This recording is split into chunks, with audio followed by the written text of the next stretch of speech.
जे विद्यमान खासदार आहेत आणि सध्या उमेदवार आहेत त्यांनी शेतकरी नेता रविकांत तुपकरांची लायकी काढली।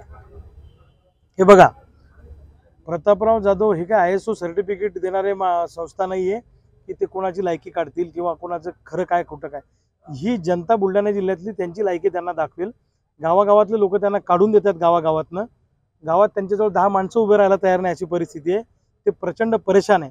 15 वर्षात या जिल्ह्यात सांगण्यासारखं प्रतापराव जाधवांनी केलं काय? खामगाव जालना रेल्वे मार्गाचं नारळ दर 5 वर्षांनी फोडतात, मंजूर झाला म्हणतात, काहीच नाही केलं 15 वर्षामध्ये। आणि ते जे सांगतात वैनगंगा नळगंगाचा विषय, त्याच्यात त्यांचं श्रेय काहीच नाहीये। वैनगंगा नळगंगा प्रकल्पाला मंजुरात त्याचा पहिला सर्वे हा भारतभाऊ बोंद्रेंच्या काळात पाटबंधारे मंत्री असताना झालेला आहे आणि त्याचं सगळं श्रेय भारतभाऊ बोंद्रेंना आहे। मी सुद्धा मधल्या काळामध्ये हे विदर्भातलं पाणी दुसरीकडे वळवण्याचा प्रयत्न जेव्हा होणार होता तेव्हा मी स्वतः देवेंद्र फडणवीसांना भेटून तो प्रयत्न हाणून पाडला। यांचं कसं आहे, म्हणजे काम दुसऱ्यांनी करायचं, श्रेय यांनी घ्यायचं, म्हणजे लेकरू दुसऱ्याचं नाव ठेवायला पुढे असं अशी परिस्थिती आहे। सांगण्यासारखं प्रतापराव जाधवांनी काहीच केलं नाही। ते काय सांगतात, सिंचनाच्या सोयी केल्या, अमुक केलं। बुलढाणा जिल्हा शेतकरी आत्महत्याच्या बाबतीत भारतात नंबर 2 वर आहे। मग तुम्ही जर सत्ता तुमची आहे, 10-15 वर्ष झाले, तर सोयाबीनला भाव का नाही आणू शकले? का 4,000 सोयाबीन आम्हाला विकावं लागते? का कापूस आम्हाला 6,500 विकावा लागतो? अरे तुम्ही सत्तेत आहे ना, मग तिथे छातीवर बसून सत्ताधाऱ्यांचे हे करायला पाहिजे होतं। या जिल्ह्यात शेगावचा विकास नाही, लोणारचा विकास नाही, सिंदखेड राजाचा विकास नाही, संत चोखामेळ्याचा विकास नाही, MIDC उभ्या केलेल्या नाहीयेत, इथं रोजगार नाहीये, सिंचनाच्या सोयी नाहीयेत, शेतकरी मरतोय, शेतमजूर म्हणतोय, शहरातला माणूस असुरक्षित आहे, महिला असुरक्षित आहे। यांनी फक्त सत्तेतून पैसा आणि पैशातून सत्ता मिळवायचं काम केलं।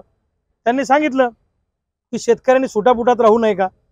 मग जर शेतकऱ्यांनी सुटापुटात राहू नये का असं त्यांना वाटतं, तर रविकांत तुपकर 4 व्हीलरमध्ये फिरला तर यांच्या पोटात का दुखतं? मग का माझ्यावर टीका करता?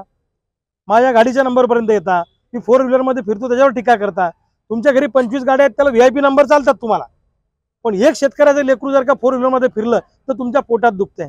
जनतेचा जो पाठिंबा मला मिळतो आहे ना, त्याच्यामुळे प्रतापराव जाधवांच्या पोटामध्ये पोटसूळ उठलेला आहे। आणि भावनिक काय बोलायचं, मी प्रॅक्टिकल बोलतो।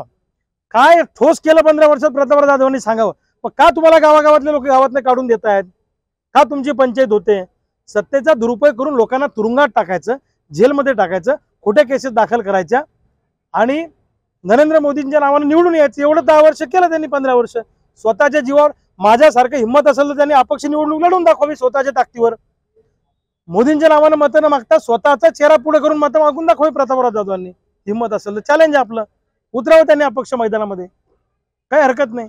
काही केलं नाही, सामान्य माणसाची वाट लावायचं काम यांनी केलं, ठेकेदारी केली, समृद्धी महामार्गाचे ठेके घेतले।